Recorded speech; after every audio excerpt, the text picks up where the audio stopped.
Winter, 1942. Stalingrad is a frozen graveyard where smoke rises from ruins like ghosts searching for home. Snow falls endlessly, covering broken tanks, shattered buildings, and the bodies of soldiers who never made it back. In a shallow trench carved from frozen earth, a 22-year-old German soldier named Erich Müller holds a pencil between numb fingers and begins writing the first lines of a letter. The ground shakes with distant artillery, but he doesn't stop. His breath turns into white fog in the freezing air as he whispers the words he writes. "Dear Mama, dear little Anna, I hope you are warm. I hope winter hasn't reached our home." His hands shake, not from fear, but from the cold that burns like fire.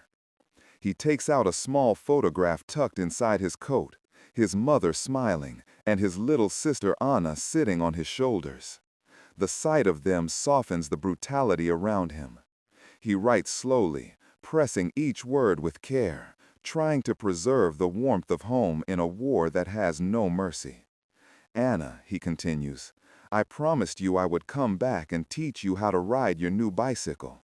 And Mama, I promised to take care of my men. I promised myself I would survive this." He wipes a tear before it freezes on his cheek. Suddenly, the world erupts. The sky turns red as Soviet artillery slams into the streets. Erich shoves the letter into his coat and runs with his squad as explosions tear apart the ground beneath their feet. Smoke fills the air. Walls collapse. Bullets pass so close they feel like cold fingers brushing against skin. In the chaos, the letter slips from his pocket and falls silently into the snow. He doesn't notice. He's too busy trying to survive. Hours later, what remains of his unit retreats into a destroyed factory. Only 39 soldiers are left. The building has no roof, only beams covered in ice. Snow drifts through the broken walls. Men huddle around a single candle, too small to warm them, but bright enough to remind them they're still alive. Erich searches the floor, finds the fallen letter frozen stiff, and presses it to his chest before continuing to write on his knees. His writing grows weaker. Hunger has hollowed his face. Frost has cracked his lips. Every breath feels like breathing needles. Around him, wounded soldiers whisper prayers. Some call out for their mothers in the dark. Others write their own final letters under shaking candlelight. Erich listens, closes his eyes, and adds one more message to his own. "If I do not return, let this letter find its way home. Let Mama know I did not forget her. Let Anna know that big brothers keep their promises." Snowstorms bury the city once again. The Soviets close the ring around Stalingrad. No food, no supplies, no hope. Erich and his men eat snow to stay alive. Their boots are frozen to their feet. Their hands bleed when they touch anything cold, which is everything. Yet he protects the letter as if it were a living part of him. In late January, the Soviets attack the factory. Grenades explode through the openings. Erich fires until his rifle runs empty. He is thrown backward by an explosion, landing on the floor with a deep wound in his chest. The world around him spins. He crawls behind a fallen beam, pulls the letter from his coat, and holds it with both trembling hands. He looks at the sky through the broken roof, a sky he knows he will never see again. With his final breath, he whispers, "Anna, forgive me." Then his eyes close. Snow begins to fall onto his still body, covering him gently, like a blanket from home.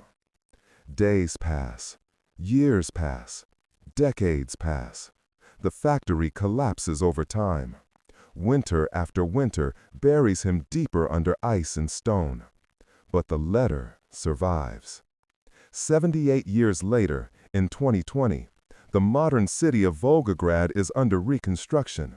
Workers clearing ground near the old tractor factory hit something metallic beneath the dirt. A small, rusted box. Inside it, are a pen, a photograph, and a folded letter, faded but still readable. They hand it to a local historian who traces the name on the back. Erich Müller, from Hamburg, Germany. Hundreds of miles away, in a quiet German village, an elderly woman sits by her window. Her name is Anna. She is 87 years old. A historian knocks gently on her door and places an old envelope in her hands. She opens it, and the moment she sees her brother's handwriting, her breath catches. The letter releases all the years she spent waiting, hoping, praying. She reads every word slowly, tears falling onto the fragile paper. Her voice trembles as she whispers, "You came home, Eric. You kept your promise." A week later, Anna travels to the small memorial stone where her brother's name is engraved among the fallen of Stalingrad. She places the letter against the base of the stone, her hands trembling. Snow begins to fall, soft, gentle, peaceful. She closes her eyes and whispers, "Rest now, brother. Your words survived the war." A small breeze brushes her cheek, warm enough to feel. The old man sat back in his chair, the faint creak echoing through the quiet attic. His hands trembled as he unfolded the final letter. The dust floated like pale snow in the warm sunlight, turning the air into a ghostly battlefield of memories. He could barely breathe. The handwriting was shaky, but alive. "Mila, if this letter ever reaches you, it means I failed to keep my promise. But you must know, my last thought was you." The old man felt his chest tighten. This wasn't just a message. This was a man's last heartbeat preserved in ink. He read further. "They say Stalingrad will fall tonight, but I still hope you survived the basement. Hope someone found you. If they did, then all this suffering wasn't for nothing." The old man wiped his glasses, because for the first time, he realized something impossible. His own grandmother's name was Mila. He had heard stories. A girl rescued during the war, found starving in a collapsed basement, brought to Germany by a wounded medic. But his family never knew where she came from or who she lost. He whispered to himself, Could this soldier be the reason our family even exists?" He turned the letter over. There was a second page, much more fragile, browned by time. "To whoever finds this child, please protect her. She is brave. She is hope in a world gone cold. Tell her I kept my promise. I came back for her, even if I never reached her." The old man's breath broke. So Victor didn't abandon her. He tried. He dragged himself through blood, rubble, and fire to keep a promise nobody else would have kept during a time like that. The old man wiped his glasses, because for the first time he realized something impossible. His own grandmother's name was Mila.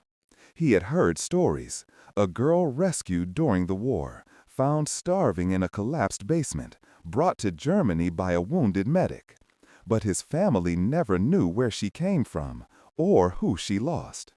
He whispered to himself, Could this soldier be the reason our family even exists?"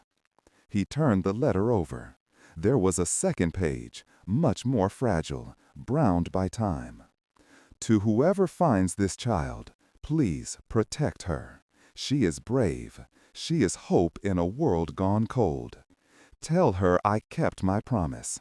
I came back for her, even if I never reached her." The old man's breath broke. So Victor didn't abandon her. He tried. He dragged himself through blood, rubble, and fire to keep a promise nobody else would have kept during a time like that. The attic suddenly felt too small, too heavy. The old man stood, clutching the letter, and walked downstairs. His granddaughter sat on the sofa, reading. She looked up with a smile. "Grandpa, what's that?" Something you found in the attic? He hesitated. Then he handed her the letter. Her eyes moved slowly, carefully, from word to word. Her expression changed. Curiosity, confusion, then a deep, quiet sadness. This is great-grandma's name," she whispered. He nodded. Yes. But the man, Victor, he wasn't family. No, the old man said. He wasn't, but he might be the reason we have a family at all. The granddaughter kept reading, voice trembling. If you ever wonder why the world is cruel, remember, kindness survives longer than bullets.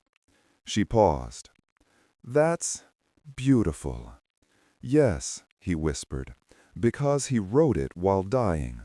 They both sat in silence, the weight of history pressing down on them. The granddaughter looked up. What are you going to do with this letter? The old man stared into the distance. There was a choice here, not for him, but for the soldier who never came home. A duty passed across generations like a torch. I'm going back, he said softly, to Stalingrad, to the basement where he died trying to save her.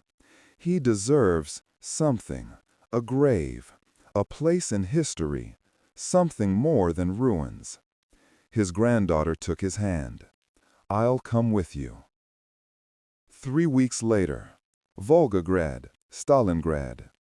The city was different now. The ruins cleaned, the streets full of life, the sky open and blue. Only the memorials remained, stones that whispered the stories of the dead. The old man walked with slow steps, guided by a local historian who held the coordinates. This basement collapsed during the winter of 1943, the historian explained. Many soldiers died trying to reach survivors. Only one child was found alive. The old man's heart froze. One child. Mila. The historian continued.